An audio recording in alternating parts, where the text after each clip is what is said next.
Orange County Fire Rescue. 6600 Sea Harbor Drive. SeaWorld Stadium. Okay. We actually have a trainer in the water with one of our whales. The whale that they're not supposed to be in the water with. Okay. We'll get somebody en route. Okay, come through gate number 3 to Shamu Stadium. Gate 3.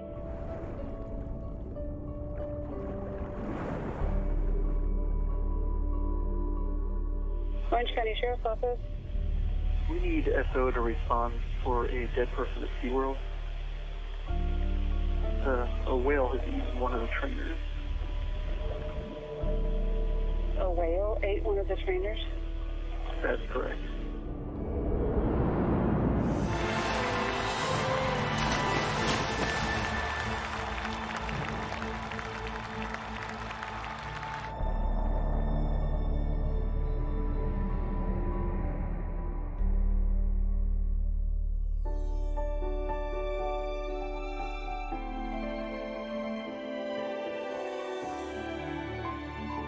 You believe. My parents first brought me to a SeaWorld park when I was very young. From that point forward, I was hooked. It meant everything to me because, you know, I'd never wanted anything more. I remember, being probably in first or second grade, watching National Geographic specials or Mutual of Omaha specials and seeing whales and seeing dolphins. And, as a little kid, just being really incredibly inspired by it. I never went to SeaWorld. I grew up in New York, so I went to the Bronx Zoo. Grew up on a lake with horses. We'd swim the horses. I grew up around the ocean. I came from the middle of the country in Flatland, Kansas. I'm from Virginia. Traveled down, did the theme park thing in Orlando when I was 17. And saw the night show at Shamu Stadium. Very emotional, popular music. And I was just, I was very driven to want to do that. Then I saw what the trainers did, and I said, that's what I want to do. One of the trainers there, he goes, what are you doing out there? You should be a trainer. I go, I don't know how to train animals. I've never trained animals in my life. How do you prepare yourself for an encounter with an 8,000-pound Orcinus orca? I always thought you needed like a master's degree in marine biology to be a trainer. It takes years of study and experience to meet the strict requirements necessary to interact in the water with Shamu. Come to find out, it really is more about your personality and how good you can swim. I went and tried out, got the job right away. And I was like, yeah, I was so excited, I was so excited. I really wanted to be there. I really wanted to do the job. I couldn't wait to get in the water with the animals. I really was proud of being a SeaWorld trainer. I thought this was the most amazing job. I showed up there on my first day, not really knowing what to expect. I was told to put on a wetsuit and get in the water. Hi, Mom! Oh, I was scared out of my wits. First of all, I put my wetsuit on backwards because I was raised on a farm in Virginia. My first thought and memory of that time was that dolphins are a lot bigger than they look when you get in the water next to them. Well, I watched this Sea Lion and Otter show, and this guy, Mike Morocco, he comes out during the show with a dress on as Dorothy, the alter ego of Dorothy, in a dress with a sea lion, the coward sea lion, right? And he's walking along with this little basket, and I go, I will never, ever do that, 2 months later, hi, I'm Dorothy. Walking out on stage with the sea lion.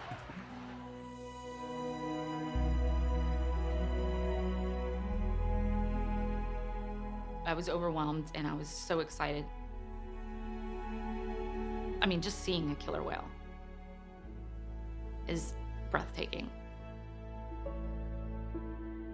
I was just in awe. It's shocking to see how large they are and how beautiful they are. Being, in the presence of the killer whales was just inspiring and amazing. And I remember seeing them for the first time, just not being able to believe how huge they were. You're there because you want to train killer whales, and that's your goal. I didn't know it was going to happen, so I wasn't expecting it. And one day they say, okay, Sam, you're ready to go. Come on, you got it? You're going to stand on the whale. You're going to dive off the whale. The whale's going to swim under you and pick you up again. And then you're going to do a perimeter ride around the pool. Good. Keep moving. Right at full flight out. They just told me to go do it, and I did it. Wow, I just rode a killer whale.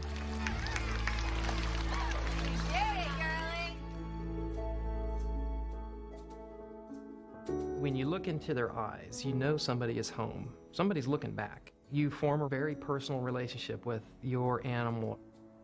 There's something absolutely amazing about working with an animal. You are a team, and you build a relationship together, and you both understand the goal, and you help each other. I've been with this whale since I was 18 years old, and I've seen her have all 4 babies. We've grown up together. That's the joy I got out of it, is a relationship like I've never had.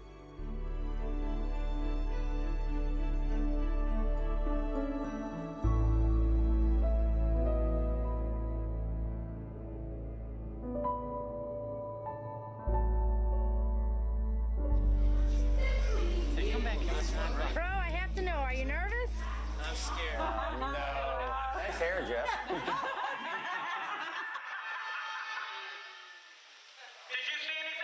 Projections for the future of Jeff Ventry. Jeff Ventry is going to go over there. He's going to shine. You're going to notice all Don? Oh, that's Don. Wow. Giving everybody. He's going to be my supervisor one day. There you go. I knew Dawn when she was new. She was a great person to work with, and she obviously blossomed into one of SeaWorld's best trainers.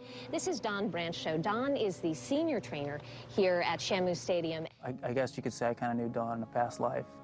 It's a tough job, isn't it? Yeah, we really do go through a lot of physical exertion. You can see in the show, we do a lot of deep water work, breath holds, very high energy behaviors with the animals. Obviously, they're giving out a lot of energy too, but we're working together and having a lot of fun as well. She's beautiful, she's blonde, she's athletic, she's friendly. You know, everybody loves Dawn. And I mean this so sincerely. Of watching you perform yesterday, you're amazing. Thank you. You really are. She captured what it means to be a SeaWorld trainer. She had so much experience that it made me realize what happened to her really could have happened to anyone.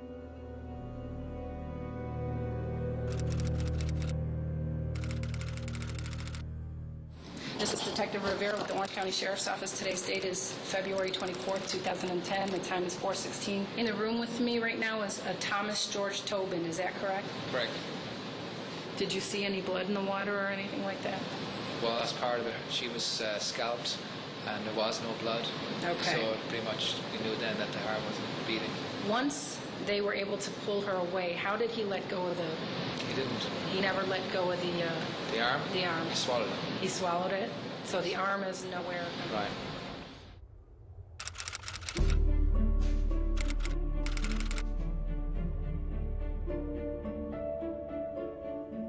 OSHA, on behalf of the federal government, is basically suggesting that swimming with orcas is inherently dangerous and that you can't completely predict the outcome when you enter the water or enter their environment. That's the crux of the OSHA case. Stay out of proximity with the animals and you won't get killed. It will have a ripple effect through the whole industry. This was national headline news. SeaWorld's whale performances may never be the same. Right now, the theme park is arguing in court to keep whale trainers in the water, something OSHA says is extremely dangerous. These are wild animals, and they are unpredictable because we don't speak whale. We don't speak whale, we don't speak tiger, we don't speak monkey. And tempers flared between the two sides today when OSHA's attorney suggested that SeaWorld only made changes after trainer Don Brancho's death outraged the public. OSHA doesn't want the trainers going back in the water without a physical barrier between them and the whales. Being in close proximity to these top predators is too dangerous. They won't then be getting in the water, riding on the whales, things like that. If you were in a bathtub for 25 years, don't you think you'd get a little irritated, aggravated, maybe a little psychotic? The situation with Don Brancho, it didn't just happen. It's not a singular event. You have to go back over 20 years to understand this.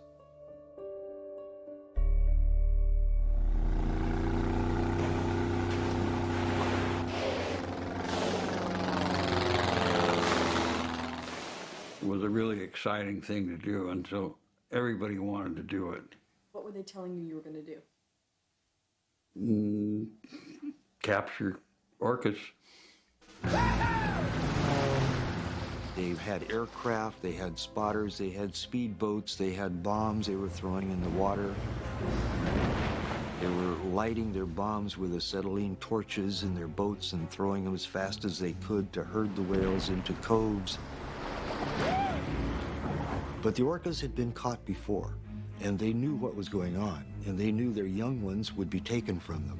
So the adults without young went east into a cul-de-sac, and the boats followed them, thinking they were all going that way, while the mothers with babies went north. But the capture teams had aircraft, and they have to come up for air eventually, and when they did, the capture teams alerted the boats and said, oh no, they're going north, the ones with babies. So the boats, the speedboats, caught them there and herded them in. And then they had fishing boats with seine nets that they would stretch across so none could leave, and then they could just pick out the young ones.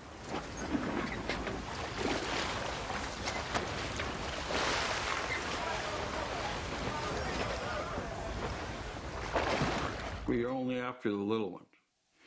And the little one is, you know, a big animal still, but I was told because of shipping costs, that's why they only take the little ones. They had the young ones that they wanted in the corrals, so they dropped the seine nets, and all the others could have left, but they stayed. We're there trying to get the young orca in the stretcher, and the whole family is out here 25 yards away maybe in a big line, and they're communicating back and forth. Well, you understand then what you're doing, you know.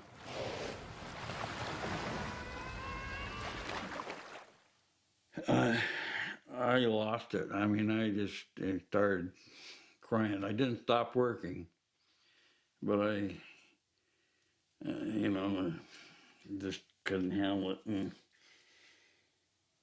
just like kidnapping a little kid away from her mother. Everybody's watching. What can you do? It's the worst thing I can think of. You know, I can't think of anything worse than that. Now, this really sounds bad, but when the whole hunt was over, there were 3 dead whales in the net. And so they had Peter and Brian and I cut the whales open, fill them with rocks, put anchors on their tail, and sink them. Well,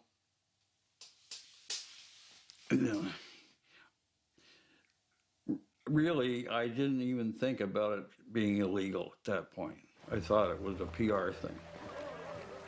They were finally ejected from the state of Washington by a court order in 1976. It was SeaWorld by name that was told, do not come back to Washington to capture whales. Without missing a beat, they went from Washington to Iceland and began capturing there. I've been part of a revolution and 2 change of presidents in Central and South America, and seen some things that it's hard to believe, but this is the worst thing that I've ever done, is hunt that whale.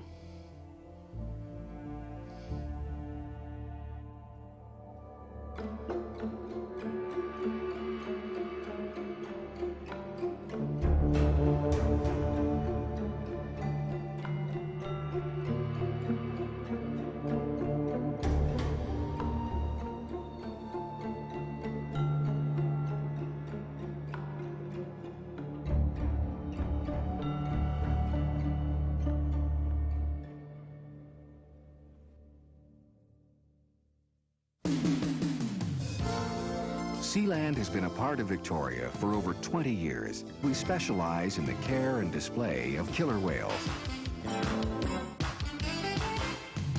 By the time I started, when he was 4, he was up to 16 feet long and weighed 4,000 pounds.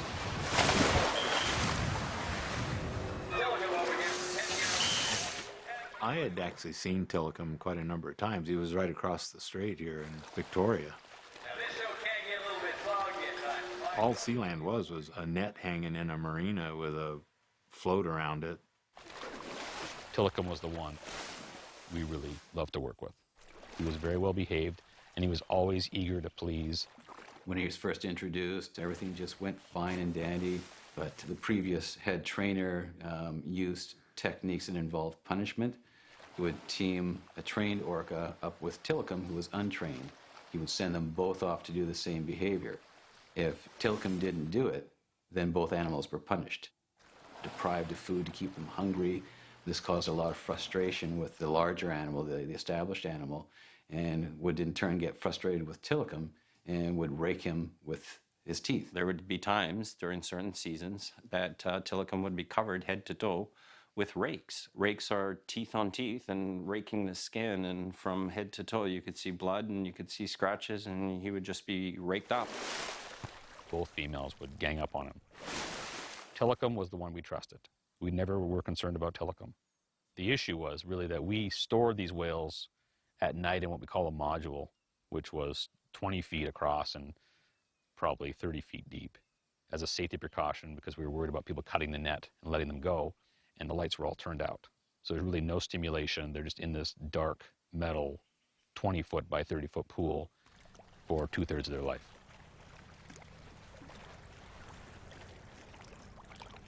When we first started, they were quite small and quite young, so they fit in there quite nicely, but they were immobile for the most part. It didn't feel good. It just didn't, and it was just wrong. We started having difficulty getting them all into this one small steel box, to be honest. That's what it was. It was a floating steel box. That's where food deprivation would come in. We would hold back food, and they would know if they went in the module that they would get their food. And so if they're hungry enough, they're going to go in there. And during the winter, that would be from 5 at night till 7 in the morning. When you let them out, you'd see these new tooth rakes, and sometimes you'd see blood. Closing that door on him and knowing that he's locked in there for the whole night is like, it's a stab. It's a, whoa. If that is true, it's not only, inhumane, and I'll tell him so, but it probably led to what I think is a psychosis, that he was on a hair trigger. He'd kill.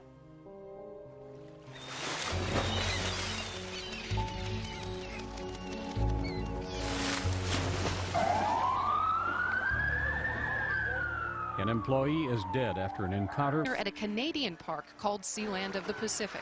The victim, Kelty Byrne, was a championship swimmer and a part-time worker at Sealand. As seen in this home video, rescuers used a huge net to try. The workers' efforts were hindered by the agitated whales. I'd like to make the Pan-Pacific teams this summer, but my more immediate goal is just to swim fast at nationals.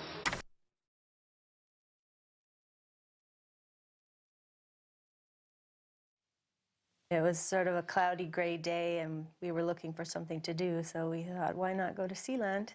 It was kind of like this dingy pool with these whales. And it just felt a little bit like an amusement park that was kind of on its last legs, and everything was a bit gray. Yeah, it was like a swimming pool. Yeah. 3 whales in a swimming pool.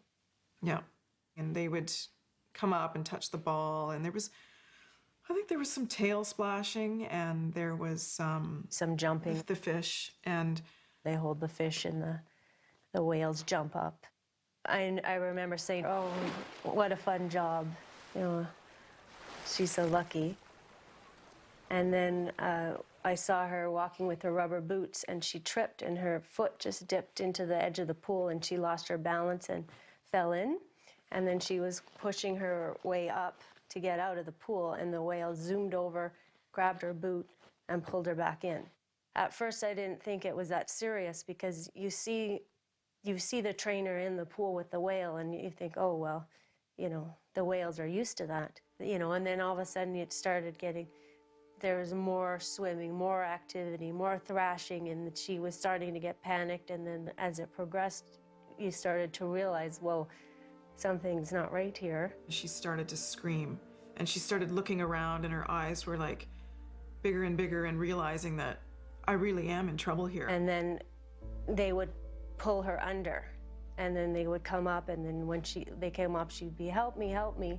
And then they'd take her down again. And she would be submerged for several seconds up to, I don't know, maybe a minute. You're not keeping track. So, you know, it was harder and harder for her to, get the air in because she was screaming. And my sister remembers her saying, I don't want to die.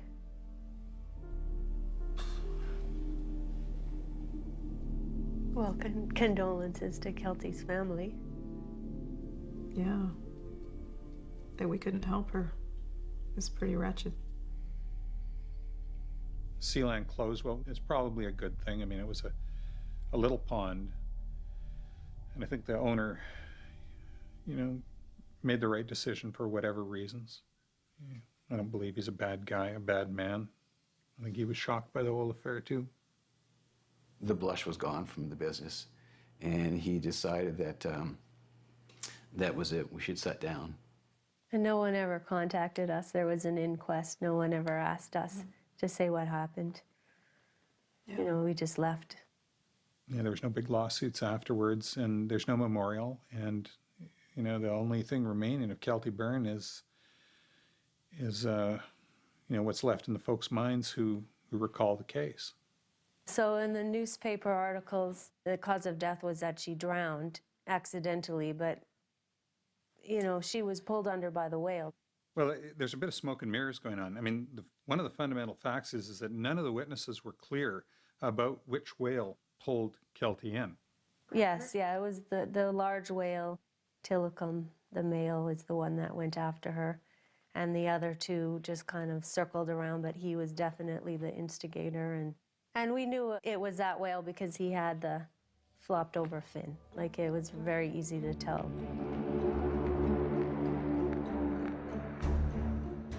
Sealand of the Pacific closed its doors and was looking, I guess, to make a buck on the way out, and these whales are worth millions of dollars. When SeaWorld heard that Tilikum was available, after this accident at Sealand of the Pacific, they really wanted Tilikum because they needed a breeder. So I don't even think that anybody even was questioning, like, is this a good idea? My understanding of the situation was that Tilikum and the others would not be used in shows. They would not be performance animals. Our understanding of their behavior was that it was such a highly stimulating event for them that they were likely to repeat it. Sealand we were all young and a bit of sea cowboys, and we weren't so technical and scientific as SeaWorld, so we all had this vision that they knew more than us and they were better than us, and Tilikum would have a bigger pool and you'd have a better life and you would have better care and you'd have better food and be a great life for them. So it was like, okay, Tilly, you're going to Disneyland. Lucky you.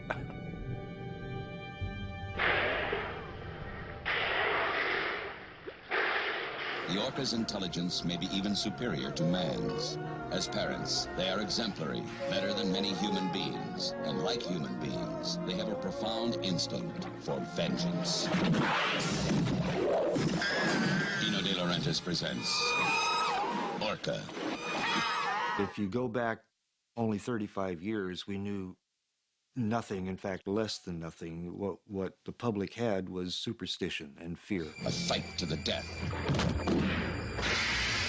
between the two most dangerous animals on Earth. What in hell are you? These were the vicious killer whales that, had 48 sharp teeth that would rip you to shreds if they got a chance.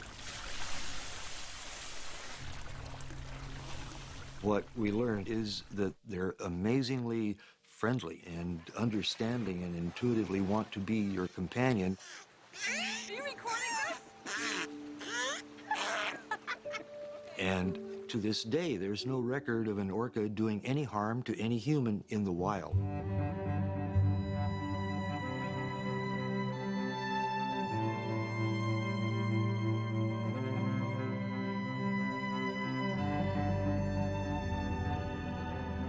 They live in these big families,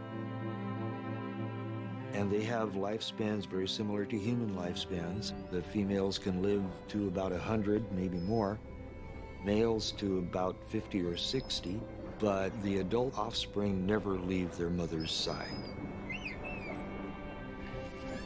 Each community has a completely different set of behaviors. Each has a complete repertoire of vocalizations with no overlap. You could call them languages. The scientific community is reluctant to say any other animal but humans uses languages, but there's every indication that they use languages. The orca brain just screams out intelligence, awareness. We took this tremendous brain and we put it in a magnetic resonance imaging scanner. What we found was just astounding. They've got a part of the brain that humans don't have. A part of their brain has extended out right adjacent to their limbic system. The system processes emotions. The safest inference would be these are animals that have highly elaborated emotional lives. It's becoming clear that dolphins and whales have a sense of self, a sense of social bonding that they've taken to another level, much stronger, much more complex than in other mammals, including humans. We look at mass strandings, the fact that they stand by each other. Everything about them is social, everything. It's been suggested that their whole sense of self is distributed among the individuals in their group. 5 of them. These orca are going to attack this seal, and they've been breaking the ice off and swimming around him. Oh, here they come, 2 of them. Look at underneath there. You can see them underneath. They made a big wave. Look at that big wave. Oh, yeah.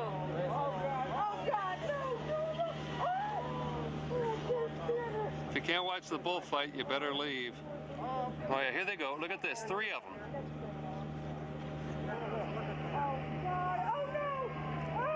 It's all over. No, not quite. Yeah, it's all over. It's all over.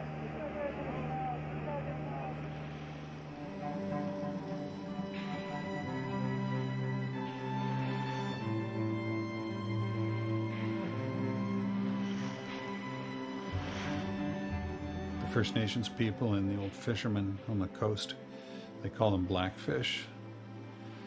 They're an animal that possesses great spiritual power, and they're not to be meddled with.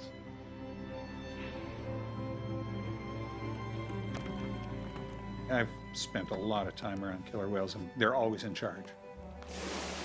I never get out of the boat. I never mess with them. The speed and the power is quite amazing.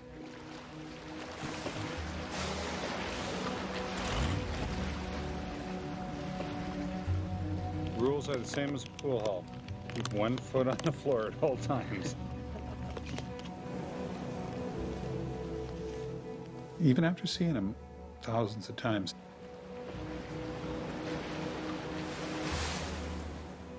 you see them and you still, wake up.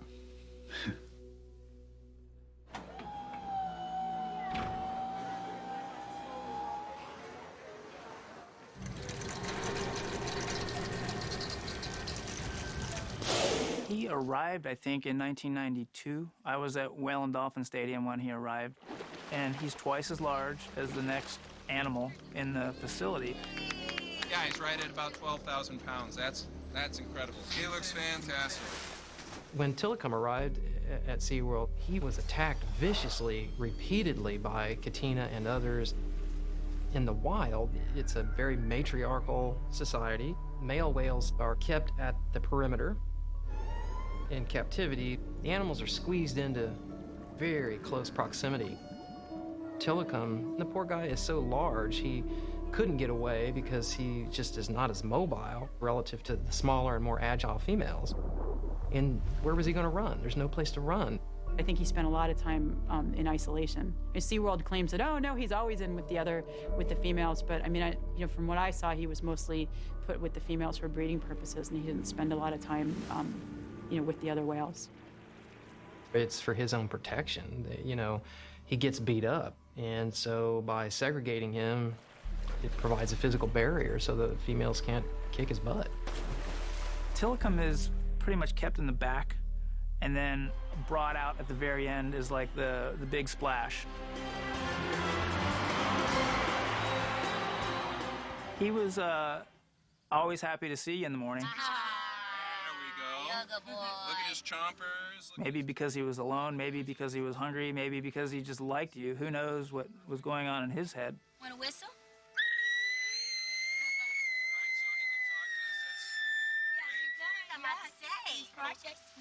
That was really loud. True.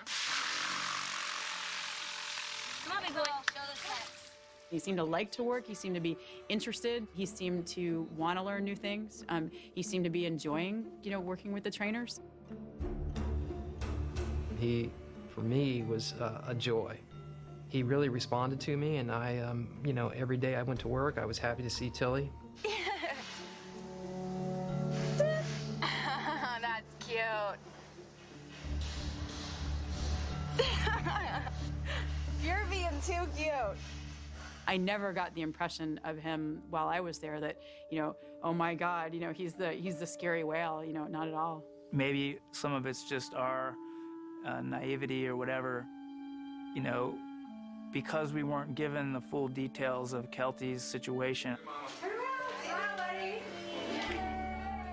I was under the impression that Tilikum had nothing to do with her death, specifically that it was the female whales who were responsible for her death. What I found really odd at first was the way they were acting around this whale, and what they had told us seemed to me to be two different things. The first day he arrived, I remember one of the senior trainers at SeaWorld, Tilikum was in a pool, and she was walking over a gate, and she had her wetsuit unzipped and was tied around her waist, and she was making cooing noises and going, "Hey, Tilikum, what a cute little whale," and she was like just, kind of play talking at him, and one of the supervisors said, "Get her out of there," and just screamed at her, like, get her away from there, like they were so worried that something was gonna happen.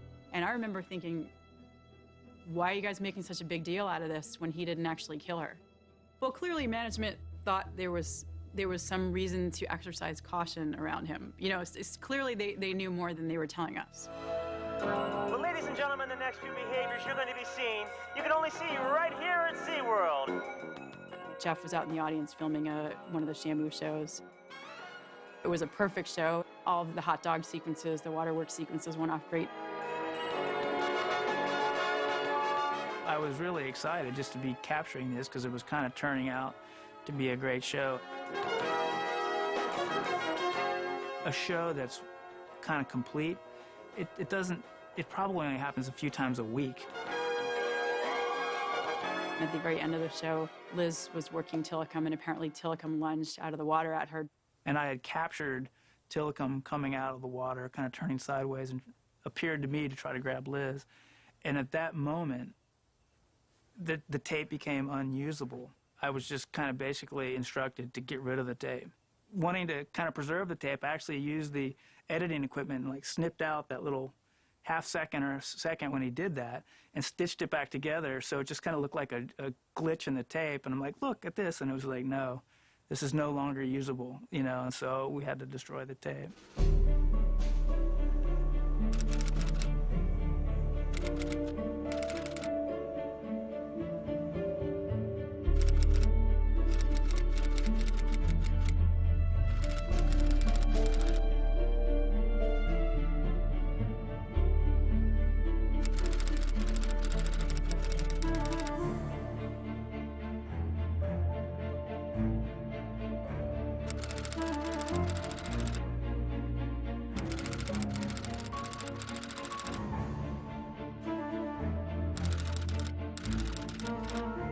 It's pretty outrageous that SeaWorld would claim there was no expecting Tilikum to come out of the water because they had witnessed him coming out of the water, and it's written into his profile. He lunges at trainers. When we visit SeaWorld, we tend to take for granted the fact that Shamu has been provided with a safe and comfortable habitat. And everything trained is an extension of the killer whale's natural behavior. I spewed out the party line during shows. I'm totally mortified now. There's something like, look at Namu. Namu's not doing that because she has to. Namu is doing this because she really wants to. Oh my gosh. Some of the things I'm embarrassed by, so embarrassed by. At the time, I think I could have convinced myself that the relationships that we had were built on something stronger than the fact that I'm giving them fish. You know, I like to think that, but I don't know that that's the truth. I had been there a while, and I had seen a few other things along the way that made me question why I was there and what we were doing with these animals. On November 4th, 1988, a killer whale at SeaWorld gave the performance of a lifetime.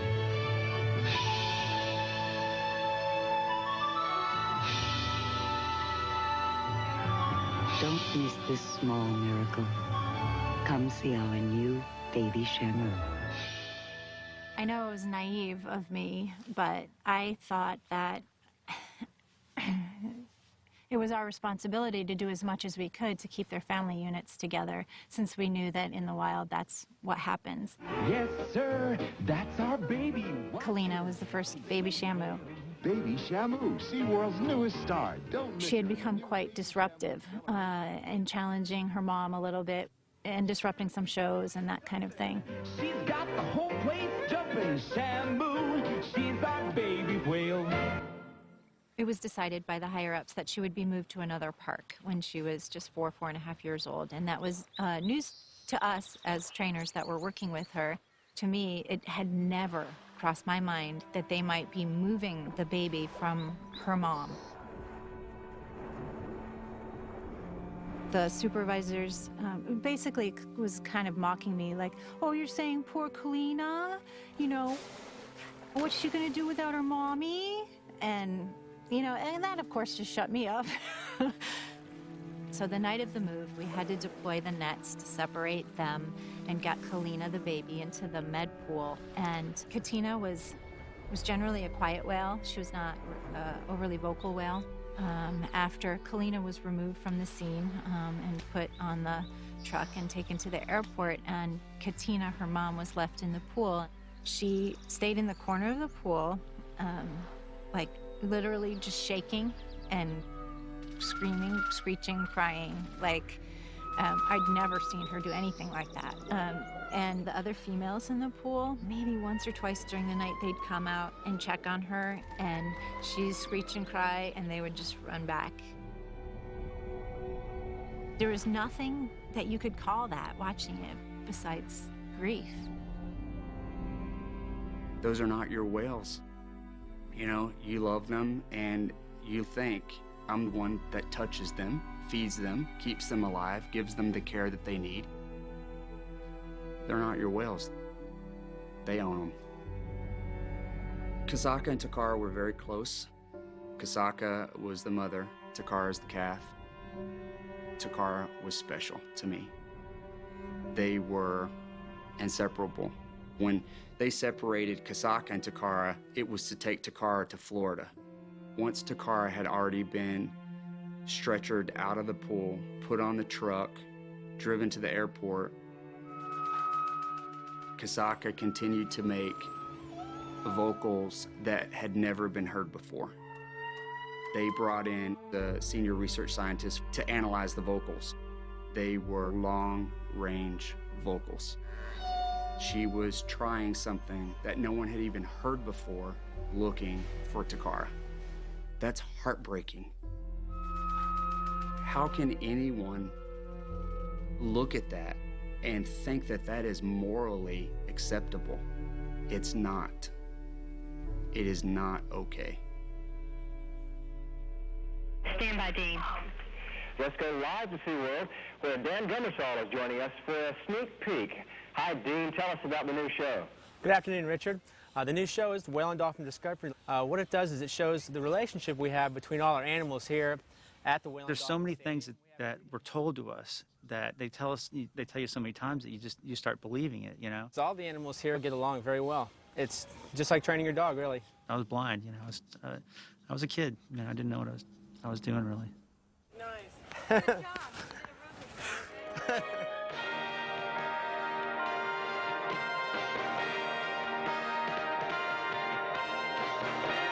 Ladies and gentlemen, this is David from Maryland. Go ahead and wave at everyone, David.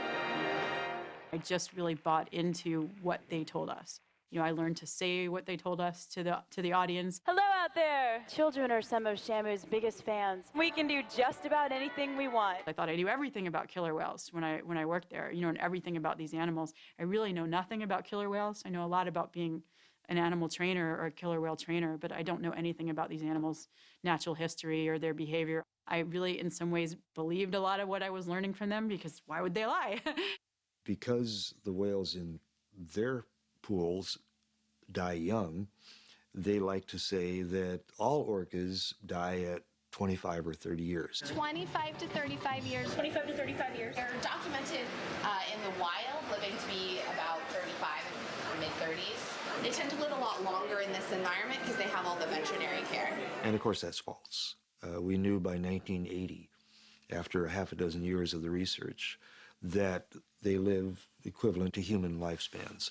And every other potentially embarrassing fact is twisted and turned and denied one way or another. So in the wild, they live less. And then like the floppy dorsal fins. 25% of whales have a fin that turns over like that as they get older. Dorsal collapse happens in less than 1% of wild killer whales. We know this. All of the captive males, 100%, have collapsed dorsal fins. And they say that they're a family, that the whales are in their family. They have their pods, but that's just, an artificial assemblage of their collection, however management decides they should mix them, and whichever ones happen to be born or bought and brought in. That's not a family, come on. You've got animals from different cultural subsets that have been brought in from various parks. These are different nations. These aren't just two different killer whales. These animals, they've got different genes. They use different languages. Well, what can happen as a result of them being thrown in with other whales that they haven't grown up with, that are not part of their culture, is there's hyperaggression, a lot of violence, a lot of killing in captivity that you don't ever see in the wild. For the health and safety of the animals, please do not put your hands in the water. It was always sort of this backdrop, this underpinning of tension between animals. Whale-on-whale aggression was just part of the daily existence. We ask that you use the stairs and aisleways as you exit. Please do not step on the seats. These areas may become wet and therefore slippery to some footwear. Thank you. In the wild, when there's tension, they've got thousands of square miles to exit the scene and they can get away. You don't have that in captivity.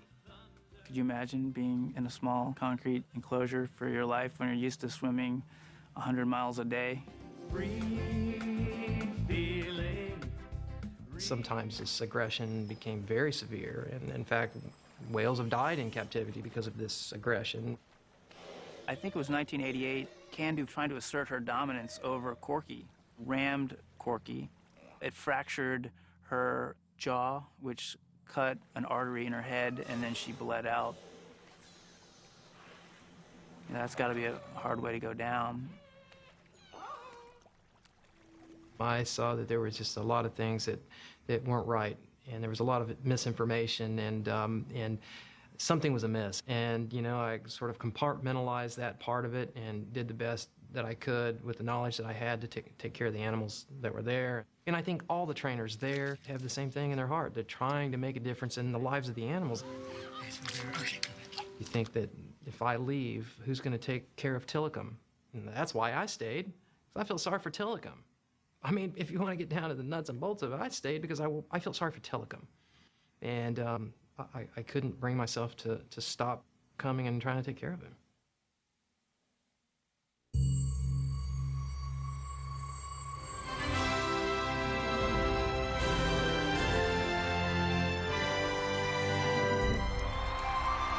Gosh, do I love coming out here every day and having the audience just love what we're doing with the animals. How do I make this animal as beautiful as they are and have people walk away loving this animal, and they're touched and they're moved, and I feel like I made a difference to them. I left in January of 2010, a month before Dawn passed away. She was like a safety guru. I mean, she was always double-checking, making sure that everyone was doing the right thing. So I remember she would record every show that she did, and she would watch it and critique herself. And she was constantly trying to be better. When I found out it was Dawn, I was shocked. That could have been me. I could have been the spotter. What if I was there and I could have saved her? You know, all these things go through your mind.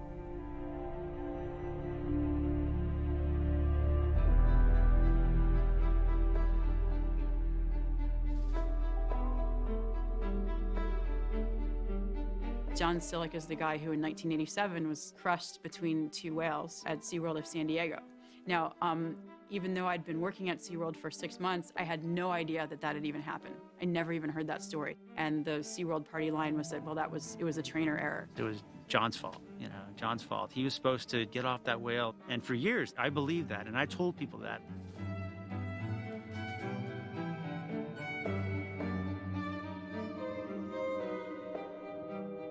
I actually started SeaWorld like 5 days after that event occurred, and we weren't told much about it other than it was trainer error. And you know, especially when you're new into the program, you don't really question a whole lot. Well, you know, years later, when you actually look at the footage, you go, you know what? He didn't do anything wrong. That whale just landed on him. You know, that whale just went to the wrong spot, or it could have been aggression. Who knows? But it was not the trainer's fault at all. You know, watching that video.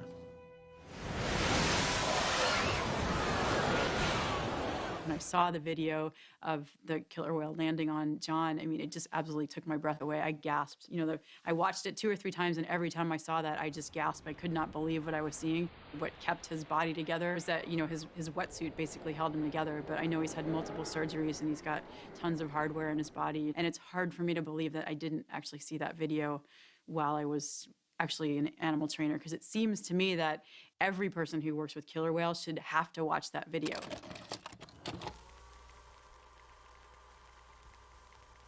Tamari, you know, Tamari made mistakes. The most important one was interacting with whales without a spotter. So she's putting her foot on Orchid, she's taking her foot off. She's putting her foot on Orchid, her rostrum, she's taking it off. Watching the video, knowing Orchid, your stomach drops because you know what's probably gonna happen. She grabbed her foot. Tamari whips around and she grabs the gate. You see her just ripped from the gate. At this point, Tamari knows that she's in trouble. She's under the water. Splash and Orchid both have her. She's totally out of view. No other trainer knows that this is happening. People start to scream, you know, as the park guest that was filming it. You hear, you don't see her, but you hear Tamari surface. You hear her just scream out, "Somebody help me." And the way she screamed it was just such a blood-curdling, like she knew she was gonna die. Robin, when he ran over, he made a brilliant decision. He told the trainer to run it and take the chain off Kasaka's gate. By taking that chain off, it would give the precursor to Orchid that Kasaka was coming in. Kasaka is more dominant than Orchid. So Orchid let her go. Her arm, it was U-shaped. It was compound fractured. She's very lucky to be alive, that's for sure.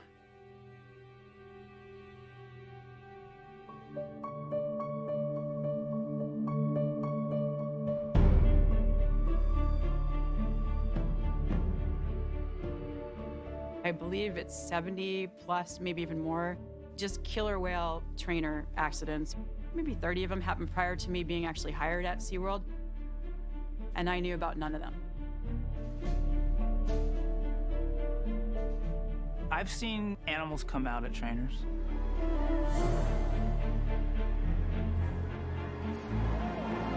Something's wrong. I've seen people get slammed.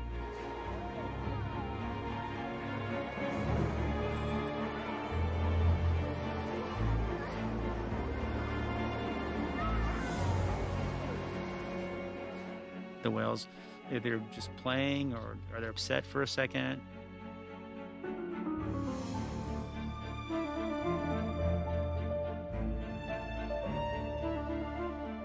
It was just something that happened, you know. This culture of you get back on the horse and you dive back in the water, and if you're hurt, well, then we've got other people that will replace you, and you came a long way. Are you sure you want that?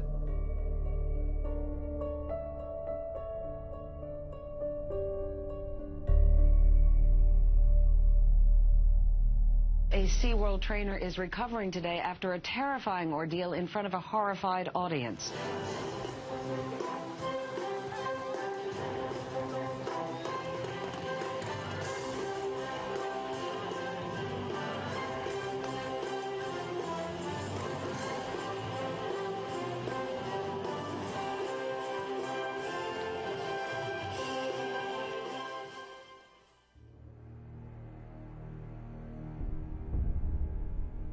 For some reason, the whale just took a different approach to what it was going to do with a very senior, very experienced trainer, Ken Peters, and dragged him to the bottom of the pool and held him in the bottom. Let him go, picked him up, took him down again.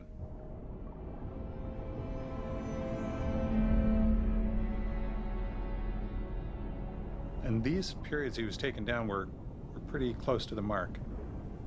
You know, minute 20.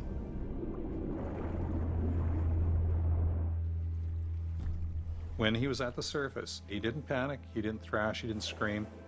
Maybe he's just built that way, but he stroked the whale. And the whale let go of one foot and grabbed the other.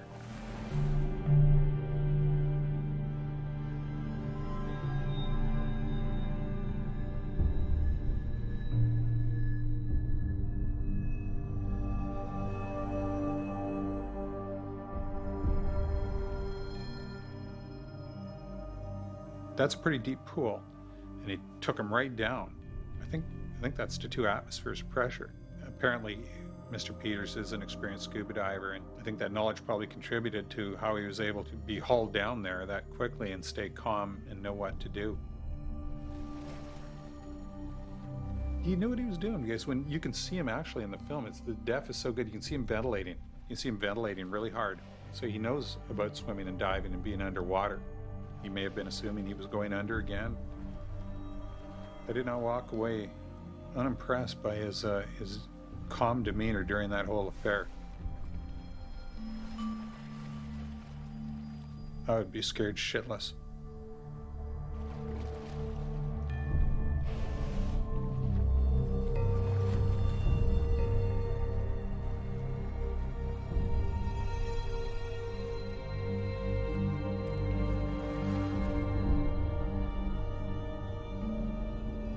Near to the end.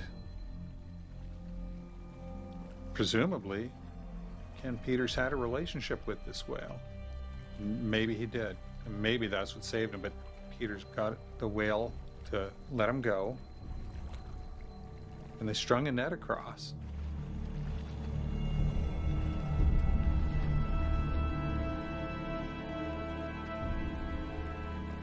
And Ken Peters pulled himself over the float line and swam like a demon to a slide out because the whale was coming right behind him.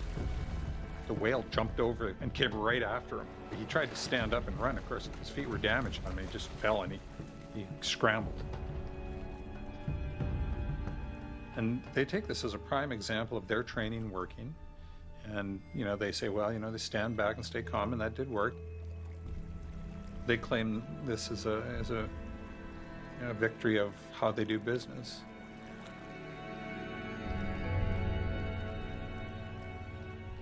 And maybe so, but it can also be interpreted as a hair's breadth away from another fatality.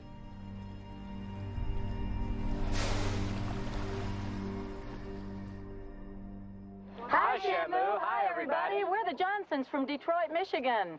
We sure had a great time when we visited SeaWorld. It's one of our favorite places. Yeah, I like the part when Shamu gets everybody wet. When the whales get close to the glass and start kicking up the water, whammo, you're a goner.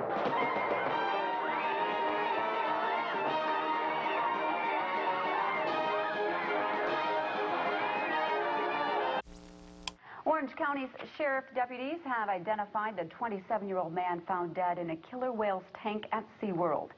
The victim is Daniel P. Dukes from South Carolina. Dukes was found yesterday draped over the back of Tilikum, the largest orca held in captivity. Well, all I know is the public relations version of it. He was a young man that had been arrested not long before he snuck into SeaWorld. Maybe he climbed the barbed wire fence around the perimeter and stayed after hours. Perfect storyline. A mentally disturbed guy hides in the park after hours and strips his clothes off and decides he wants to have a magical experience with an orca and drowns because he became hypothermic. Right, so that's the storyline, and none of us were there to know the difference. He was not detected by the night watch trainers who were presumably at that station. There are cameras all over SeaWorld. There are cameras all over the back of Shamu Stadium, pointing every which way. There are underwater cameras. I find it hard to believe that nobody knew until the morning that there was a body in there. They have a night watch trainer every night. That person didn't hear any splashing or screaming or... I mean, I just find that really suspicious. One of the employees, I don't know if it was a physical therapist or somebody, was coming in the morning, and there was Tilikum, you know, with a dead naked guy on his back, kind of parading him around the back pool.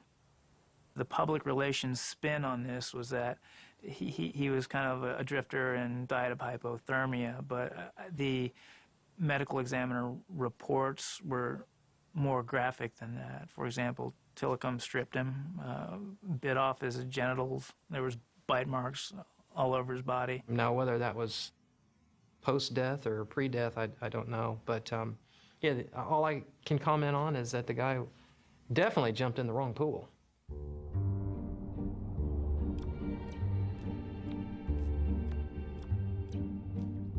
So why keep Tilikum there? This guy, he's proven track record of killing people. He's clearly a liability to the institution.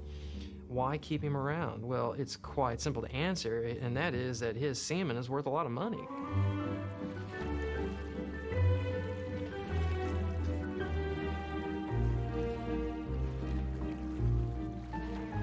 Over the years, Tilikum has been one of the main breeding whales at SeaWorld. It's brilliant because they can inseminate way more female whales because they can just, get his sperm and freeze it, and then he's basically operating as a sperm bank.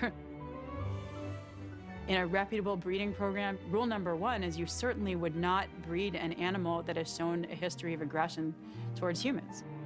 Imagine if you had a pit bull who had killed, that animal would have likely been put down, but in the entire SeaWorld collection, it's like 54% of the whales in SeaWorld's collection now have Tilikum's genes.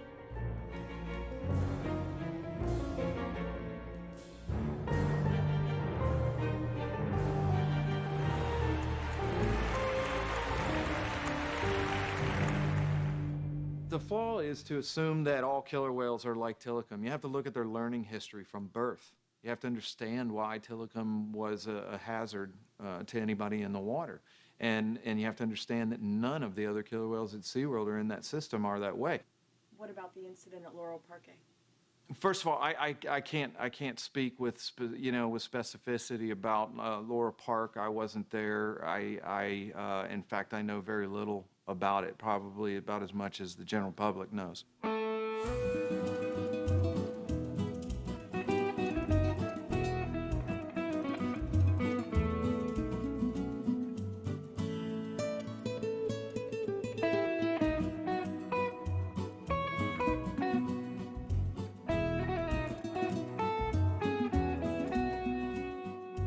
Me dijo que tenía algo importante que decirme. Se me arrodilló y me preguntó si yo me casaría con él. Súper romántico. Y por supuesto le dije que sí, que dijo de verdad. Le dije, claro, por supuesto.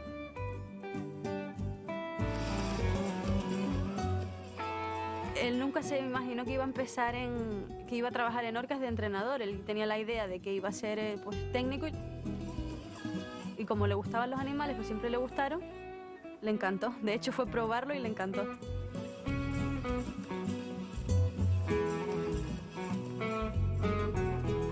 Laurel Parque.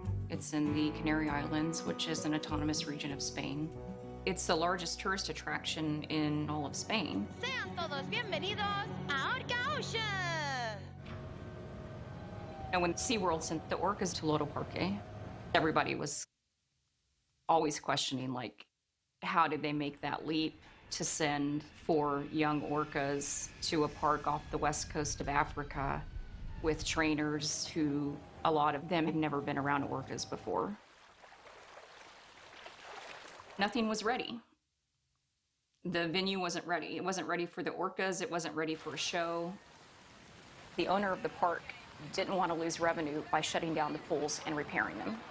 So for 3 years, the animals ate the pools, and for 3 years, the animals had problems with their teeth, with their stomachs. So that's the reason why these animals are enduring the endoscope procedures. Those are still SeaWorld's animals, and they are responsible for those animals.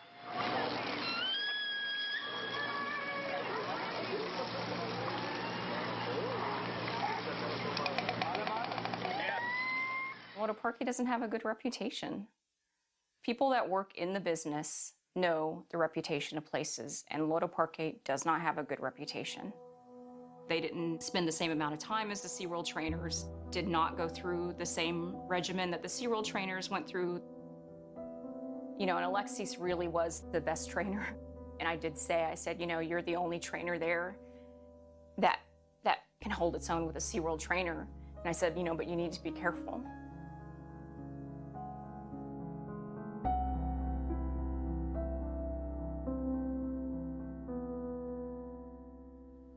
Se quejaba de eso, de estar cansado, y yo pues le intentaba quitar un poco de importancia y le decía, pues todo el mundo se cansa en el trabajo, es normal. Pues esa noche me dijo, ya, pero mi trabajo es físico y yo tengo que estar bien porque yo me juego la vida cada día.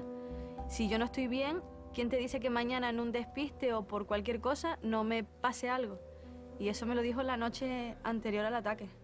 Anywhere along the line, it could have been stopped because everyone knew it was a tragedy waiting to happen. But no one ever did anything about it. And in the end, it was the best trainer who lost his life.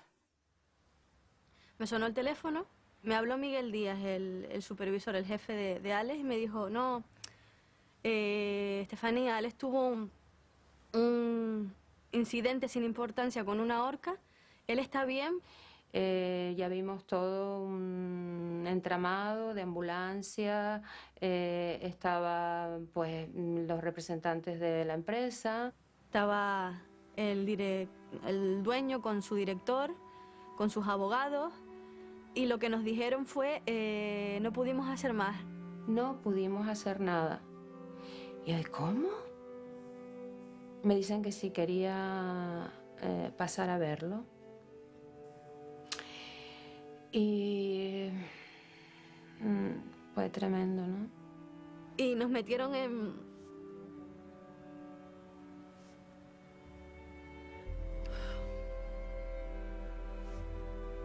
la sala donde estaba su cuerpo. Solo se le veía, recuerdo, en la cabeza.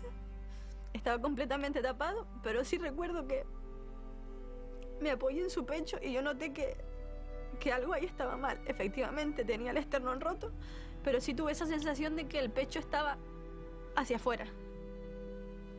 Después, no sé, por lo que me dio fue por preguntar qué había pasado, porque yo no podía entender cómo me podían haber dicho que estaba bien y de repente llegar y encontrármelo pues así. Solamente le di un fuerte abrazo en la cara, te quiero, te quiero. Y ya con la misma me sacaron de ahí y ya no supe. Fue un accidente, pero pues yo no me quedé tranquila con eso. Al final el tiempo y la autopsia nos dio la razón y no fue un accidente, fue un ataque brutal. O sea, que fue un incidente o que fue un mal golpe, es mentira.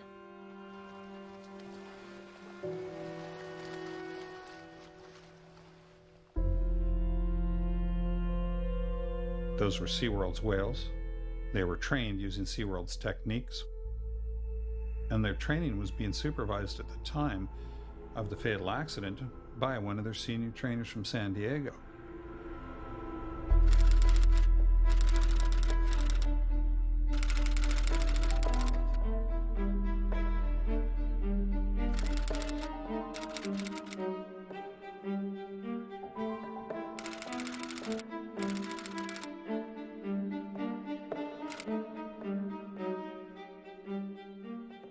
For somebody to get up and say in a court of law they have no knowledge of the linkages between SeaWorld and this park in Tenerife is, well, either she doesn't know and is telling the truth, or it's just a bold-faced lie.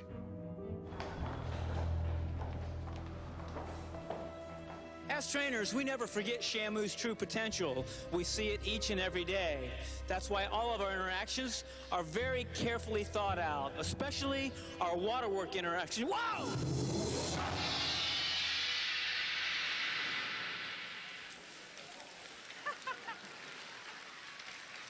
You big dork. Especially our waterwork interactions, because they're potentially the most dangerous. I've been expecting it since the second person was killed.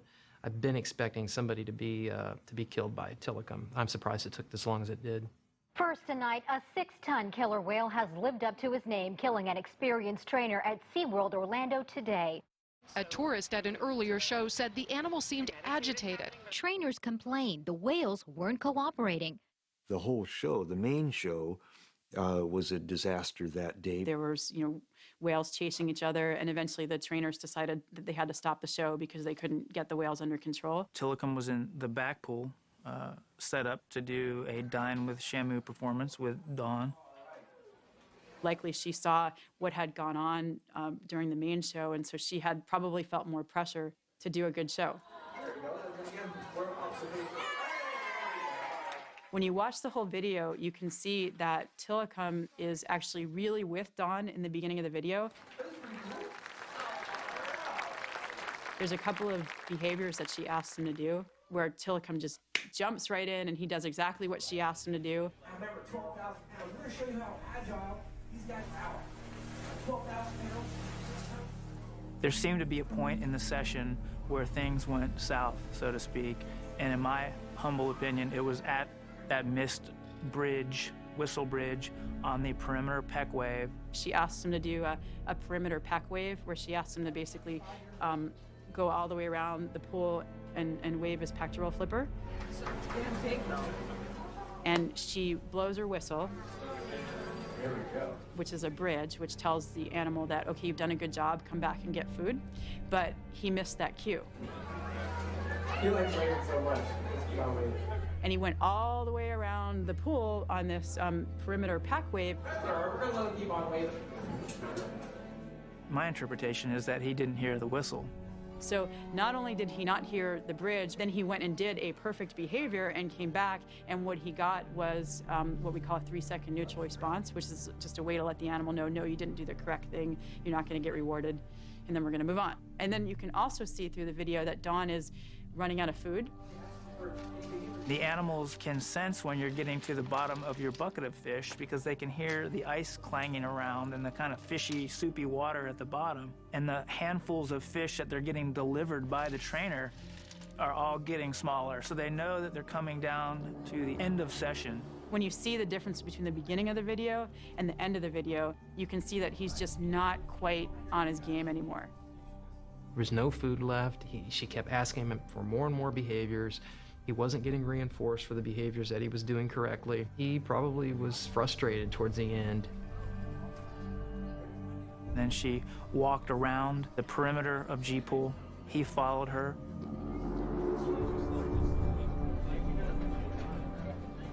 And then continued over into the rocky ledge area where she laid down with him to do a relationship session, which is, it's quiet time, basically.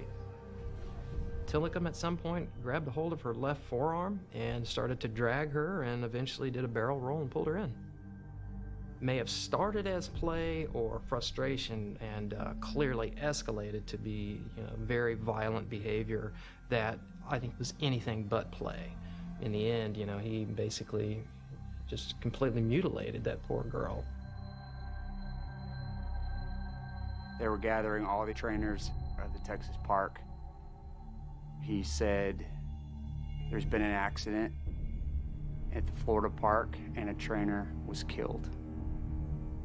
Hearing that it was Don, I couldn't believe it. I just remember saying to myself, not Don, it can't be Don. He said that, and he still has her. And I just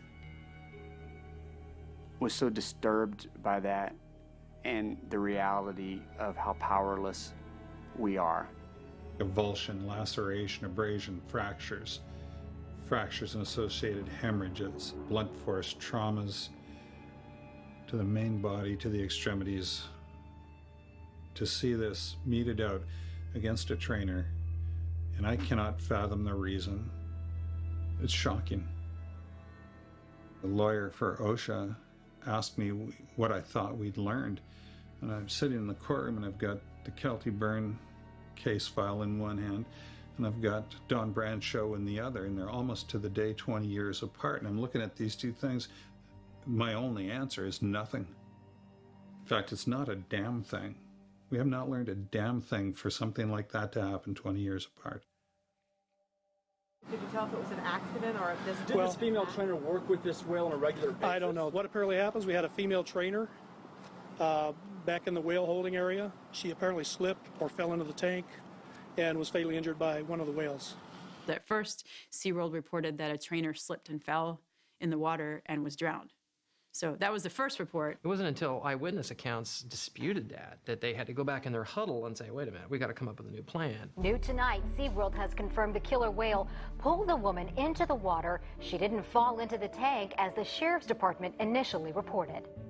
The new plan is that he grabbed her ponytail. This is a subtle way of placing the blame on Dawn's shoulders. She shouldn't have had a long ponytail, or if she did have that ponytail, it should have been up in a bun.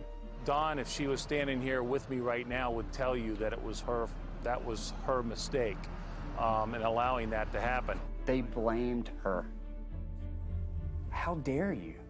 How disrespectful for you to blame her when she's not even alive to defend herself. He grabbed her ponytail and pulled her into the water. That's as simple as it gets. There are photographs of plenty of other trainers doing exactly the same thing that she was doing. So I knew that SeaWorld was lying about the fact that this was her fault. The ponytail, in all likelihood, is just a tail. The safety spotter, who apparently didn't actually see the takedown, came up with that.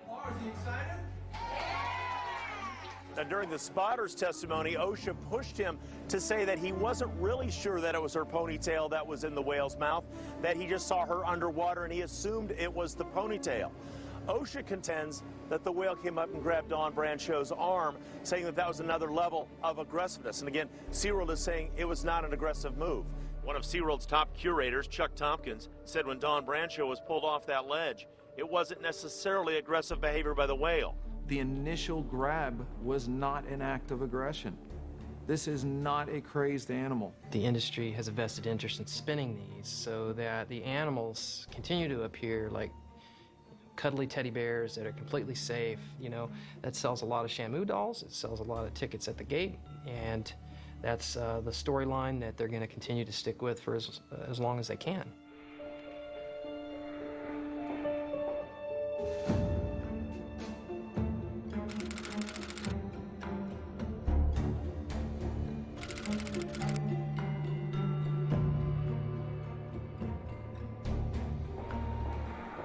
Recognize that those that say this is a crazed animal that acted out and grabbed Dawn maliciously, they want to prove the theorem that captivity makes animals crazy, and that is just false. All whales in captivity have a bad life. They're all emotionally destroyed. They're all psychologically traumatized.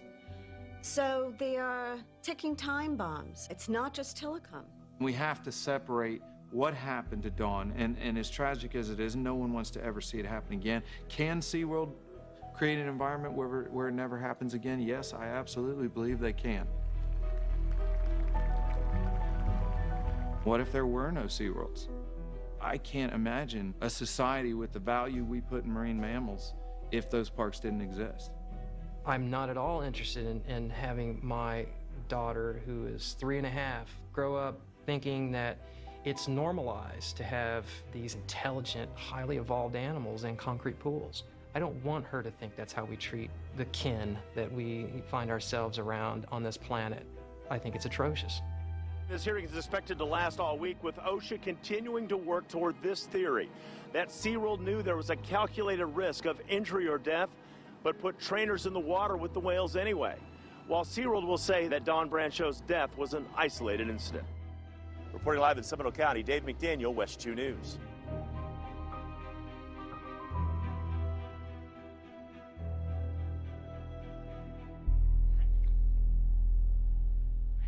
There's something wrong, you know, with Tilikum, that there's something wrong, and that's when you have a relationship with the animal and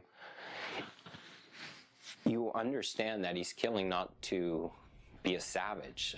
He's not killing because he's just crazy. He's not killing because he doesn't know what he's doing.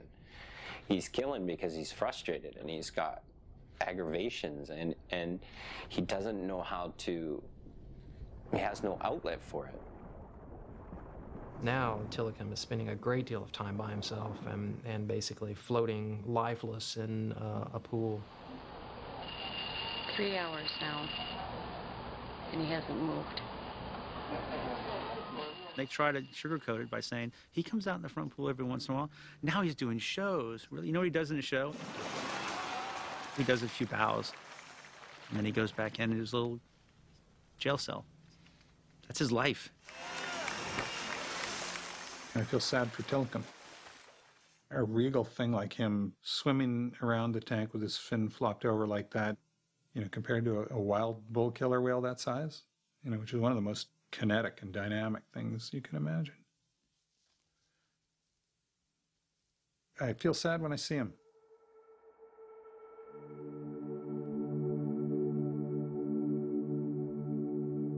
It's time to stop the shows. It's time to stop forcing the animals to perform in basically a circus environment. And they should release the animals that are young enough and healthy enough to be released. And the animals like Tilikum, who are old and sick and have put in 25 years in the industry, should be released to an open ocean pen so they can live out their lives and just experience the natural rhythms of the ocean. This is a multi-billion-dollar corporation that makes its money through the exploitation of orcas. They're not suitable to have in captivity. The whales are really bored. You deprive them of all this environmental stimulation. I think that in 50 years, we'll look back and go, my God, what a barbaric time.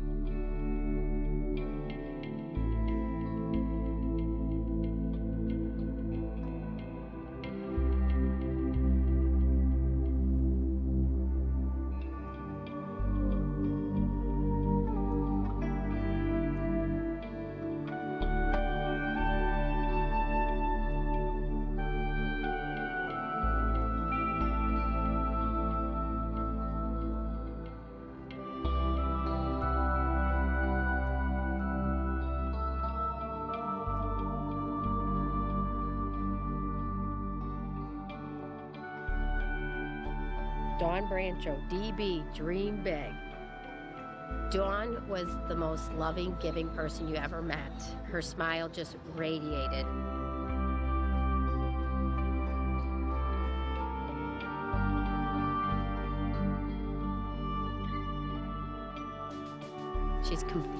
She fulfilled her life.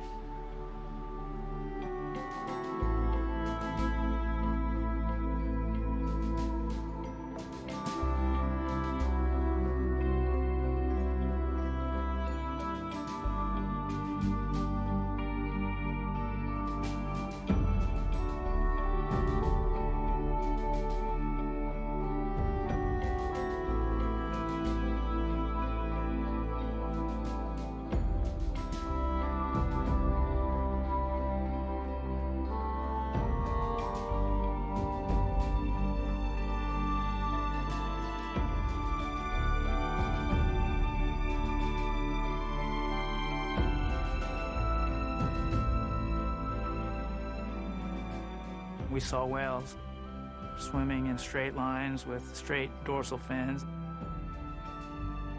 I was so honored to be there.